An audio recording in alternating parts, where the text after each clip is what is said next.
Healing relationships. There are healing and there are destructive relationships. A characteristic of healing relationships is that the partners respect each other as they are, without trying to change each other. They take much pleasure in each other's company, but they do not feel uneasy, desperate, or lonely if the other person is not around. In this kind of relationship, you offer understanding, support, and encouragement to your loved one, without trying to solve their problems. There is freedom and peace in the relationship.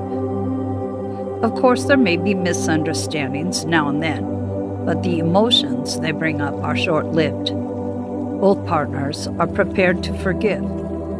There is a heart connection between them, as a result of which they will not take the other person's emotions or mistakes personally.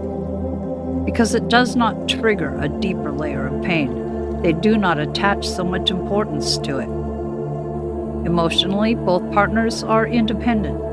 They draw their strength and well-being not from the approval or the presence of their mate. He or she does not fill a gap in their lives, but adds something new and vital. In a healing relationship, partners may also know each other from one or more past lifetimes. But in these cases, there is hardly ever an emotional karmic burden as described above.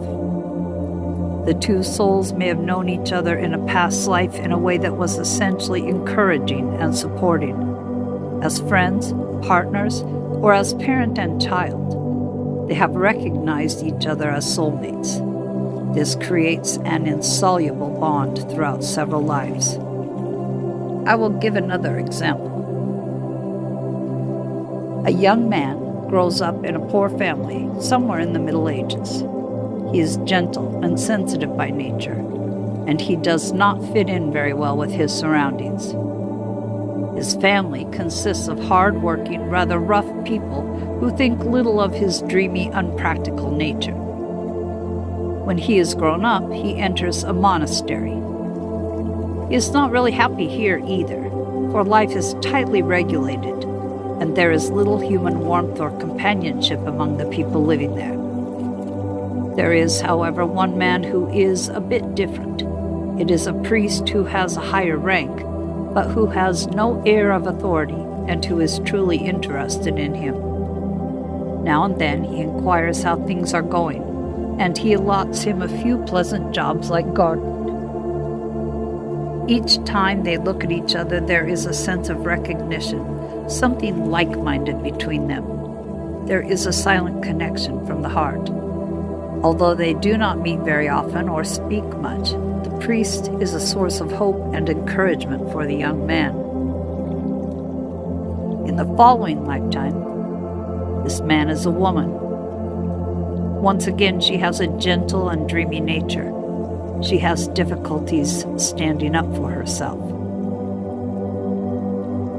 When she is an adult, she gets bogged down in a marriage with a man who is authoritarian and bossy.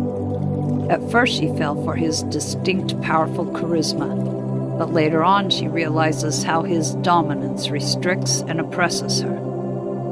Nevertheless, she finds it very difficult to set herself free from him. At her work, she sometimes mentions the subject to a colleague, a somewhat older man. He encourages her to stand up for herself and to stay true to her own needs. Each time she speaks with him, she intuitively knows that he is right. Then, after a great deal of inner conflict, she divorces her husband. The contact with her colleague changes now. She feels affection for him. He turns out to be single. She feels so much at ease with him that it seems as if they have known each other for ages. They start a relationship which is affectionate, relaxed, and encouraging for both of them. The sympathy which was flowing between them in a former lifetime now takes shape as a fulfilling relationship as husband and wife. This is a healing relationship. The woman has taken an essential decision in leaving her husband and choosing for herself. With this, she has affirmed her emotional independence.